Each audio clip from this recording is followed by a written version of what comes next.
ఎన్నో ఈ మధ్యకాలంలో ఎన్నో జరిగాయి, ఎన్నో ఇబ్బందులు పడాను, ఎన్నో చూస్తున్నారు అందరూ. కానీ కట్టుబట్టలతో రోడ్డు మీద పెట్టారు. నా పిల్లల బట్టలు, మా ఇంట్లో వాళ్ళ బట్టలు ప్రతి ఒక్కటి చిన్నప్పటి నుంచి పెట్టుకుంది ఏది లేకుండా రోడ్డు మీద పెట్టారు ఒక ఊరికి వెళ్ళి వచ్చేసరికి. అండ్ బయటికి ఎక్కడికైనా వెళ్ళేదానికి కార్లు కూడా లేవు, కార్లు తీసుకెళ్ళిపోయారు. కానీ అన్న నాకేమైంది తెలుసా అన్న, శివుడు ఏ రూపంలో వచ్చాడు తెలుసా అన్న, ఫ్యాన్స్ రూపంలో వచ్చారన్న. ఇంటి బయట 20 కార్లు పెట్టారన్న నాకు వచ్చి.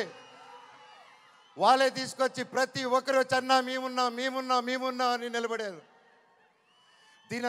దీని అంతట్లో నాకు ఒకటే బాధ, ఇంత చేసినా, ఇంత జరిగినా, ఎంత ఇబ్బందులు పెట్టినా, ఎన్ని కేసులు వేసినా నాకు ఎవరి మీద కోపం రావట్లేదు, బాధ ఒకటే వేస్తుంది. అది నా బలహీనతో, అది వాళ్ళ బలమో నాకు అర్థం కావట్లేదు. ఎన్ని జన్మలైనా ఈ జన్మకు మాత్రం నా కట్టగాలేంత వరకు నేను మోహన్ బాబు గారి అబ్బాయినే, అది ఎవరు మార్చలేరు.